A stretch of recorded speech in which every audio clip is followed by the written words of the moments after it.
Hey guys, Brett Weiss here. Welcome to another video. I recently watched Metal Jesus Rock's video where he had Kelsey Lewin on, and they talked about 6 annoying things that retro gaming stores do.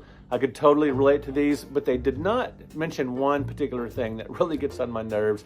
Of course, they could be there all day. There's a lot of annoying things. There's a lot of way to annoy people, even if you're a retro gaming store, which we all love, but there's some annoying things they do. But there's one particular thing that I want to point out that they didn't mention.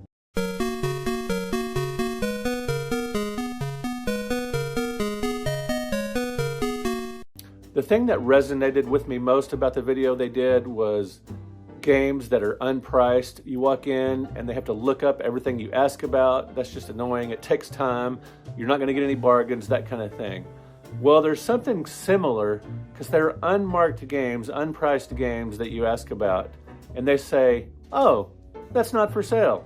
Oh, that's not for sale. Now, if a retro gaming store has a museum inside, like a little mini museum, some game over video game stores have this.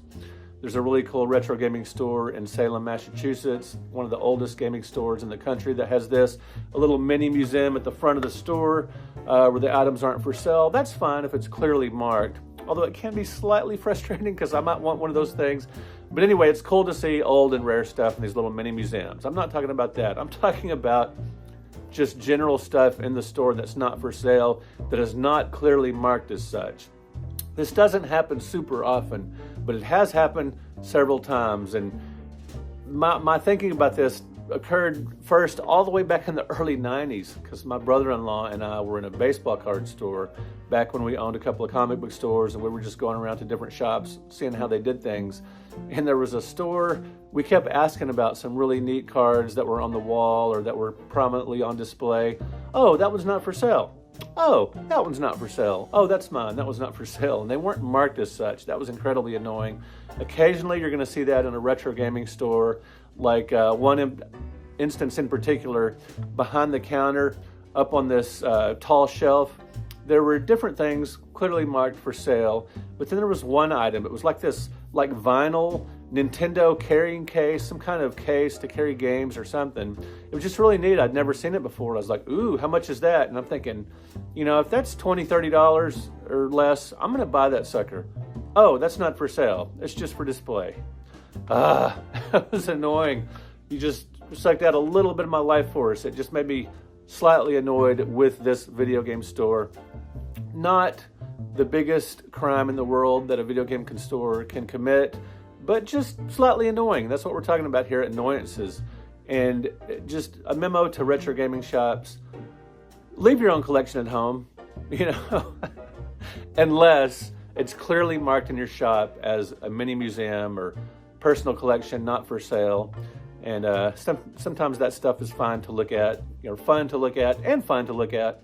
But it's also can be just slightly annoying if you want to buy that item and it's not for sale. It's just a little bit of a tease, but that's okay. I like museums and I like mini museums and retro gaming stores, but it is frustrating if you see some things that aren't for sale. Now, the biggest example I have for this is back when I was working on the second volume in my Classic Home Video Game series. I was going to a bunch of stores all over Dallas-Fort Worth and all over Oklahoma. I had some road trips planned for conventions and work and stuff, and I was on the road anyway, so I was stopping at all these retro gaming stores trying to fill in holes in my collection so I could write about these games. You know, I could play the games, compare them to their arcade counterparts, and just, you know, review the games for my Classic Home Video Games book. The red one, the second one, the NES. I was buying tons of NES games I didn't have, and back then, NES games were still pretty cheap, especially cartridge only. And I was finding a lot of nice stuff, but there was a particular retro gaming chain I was at.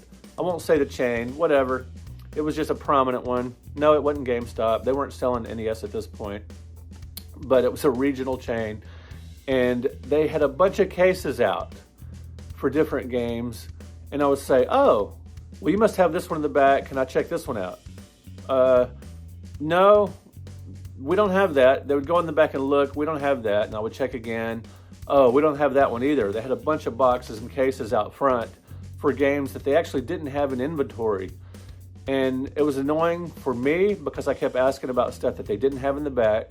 And it was annoying for the employee because they were just have to keep looking for stuff that they didn't have. And I was just like, what are you doing here, guys? Why don't you bring all your inventory out from the back and put it on the shelves?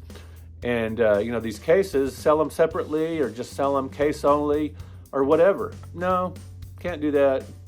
And I just was really puzzled by this type of retail. I'd never seen anything quite like it. It was just really bizarre. And it was so annoying. And I would ask about specific games. I said, well, if you've got a bunch of cases out here for games you don't have in the back, do you have a bunch of games in the back you don't have out here for sale?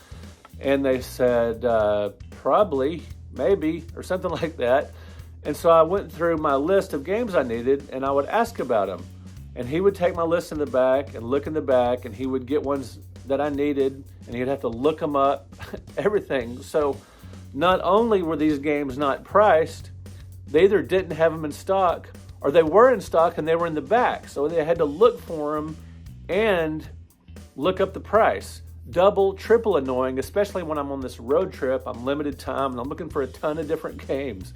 So yeah, having games in your shop that aren't for sale, or having representations of games, like maybe the empty case, and you don't actually have the game in inventory, incredibly annoying. Anyway, great video by Metal Jesus Rocks and Kelsey, really enjoyable, and it got a ton of comments and a ton of views. I totally get why, because it was interesting. Hopefully they'll do a follow-up. That would be awesome. He also talked about maybe doing annoying things about retro gaming cons. That would be awesome. All right, guys, thank you for liking. Thank you for subscribing. I really appreciate it. And if you haven't yet, go check out Metal Jesus Rocks video with Kelsey about retro gaming stores, the annoying things that they can do. All right, guys, we'll talk to you in another video.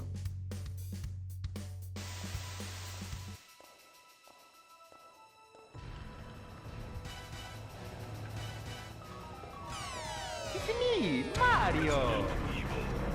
Here we go!